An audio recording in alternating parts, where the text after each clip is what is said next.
Este é o nosso capítulo 16, sobre o resumo cronológico dos 4 evangelhos, e hoje vamos falar sobre a missão e o envio dos 12 apóstolos.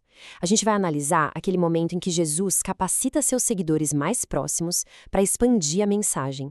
E o mais interessante é descobrir como os relatos dos evangelhos contam essa mesma história de maneiras bem diferentes. Então, a primeira pergunta é: por que essa missão acontece exatamente nesse momento? Qual foi o gatilho? A resposta, segundo o Evangelho de Mateus, começa com um sentimento bem profundo. Mateus faz questão de deixar o cenário bem emotivo. Não se trata de uma decisão fria, puramente estratégica. O ponto de partida é a compaixão, que Jesus sente ao ver as pessoas, vê-las perdidas, sem direção, como ovelhas sem um pastor. E essa compaixão toda leva a uma constatação bem prática. A necessidade espiritual era enorme, como um campo gigante pronto para ser colhido, mas faltava gente para fazer o trabalho. A missão, portanto, nasce como uma solução direta para essa falta de trabalhadores. A resposta para essa necessidade foi convocar e capacitar seu círculo mais próximo. É exatamente aqui que os 12 discípulos são formalmente encarregados da missão, se tornando apóstolos. E é um evangelho de Mateus que nos dá esta lista detalhada dos 12 homens escolhidos. Era um grupo bem diverso, se a gente parar para pensar. Tinha desde pescadores, como Pedro e André, até um coletor de impostos, como Mateus, e, claro, Judas Iscariotes, que mais tarde o trairia. E eles não foram enviados de mãos abanando, não. Os 3 evangelhos sinóticos, Mateus, Marcos e Lucas, concordam em um ponto fundamental. Eles receberam poder e autoridade específicos para realizar os mesmos tipos de milagres que viam Jesus fazer. Certo. Agora a gente chega num ponto central desta análise. Ao detalhar as instruções para a viagem, os evangelhos começam a apresentar umas diferenças bem notáveis. A pergunta parece simples, mas as respostas variam bastante. O que era permitido levar? O que era proibido? Vamos ver o que cada fonte nos diz sobre isso? E aqui a comparação fica muito interessante. Olhem só. Mateus e Lucas proíbem levar um bordão ao cajado. Já Marcos diz explicitamente que eles podiam levar um bordão. A mesma coisa com as sandálias. Marcos permite, enquanto Mateus proíbe. Todos concordam que não era para levar dinheiro ou uma túnica extra, mas nos outros itens existe uma clara divergência.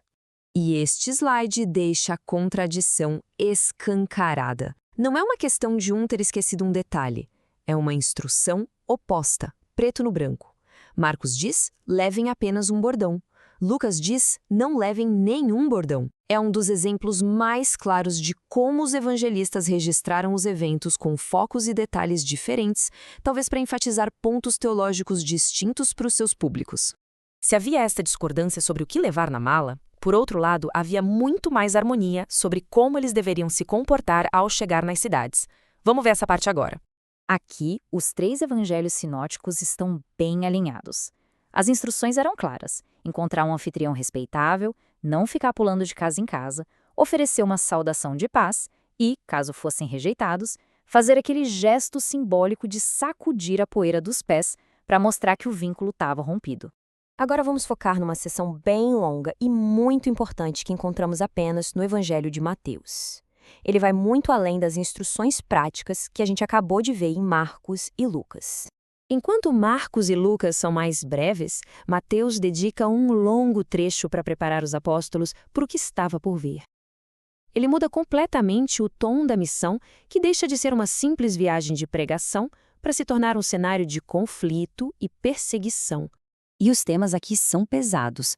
Jesus, segundo o relato de Mateus, alerta sobre perseguição nos tribunais, violência física, conflitos dentro da própria família e ódio generalizado. A mensagem é clara: seguir Cristo teria um custo altíssimo, exigindo perseverança e um sacrifício pessoal enorme.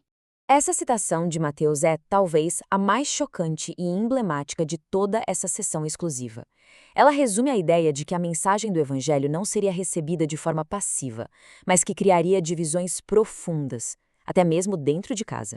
Bom, depois de todas as instruções, tanto as que são comuns a todos quanto as que são exclusivas de Mateus, como foi a missão na prática?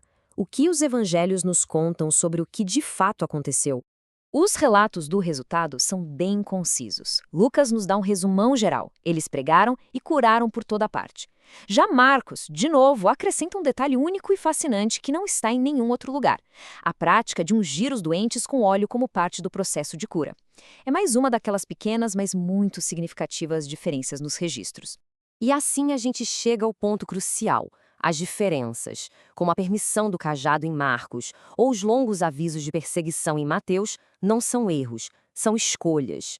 Elas nos fazem pensar sobre o propósito de cada evangelista, para quem eles estavam escrevendo, que mensagem específica queriam enfatizar.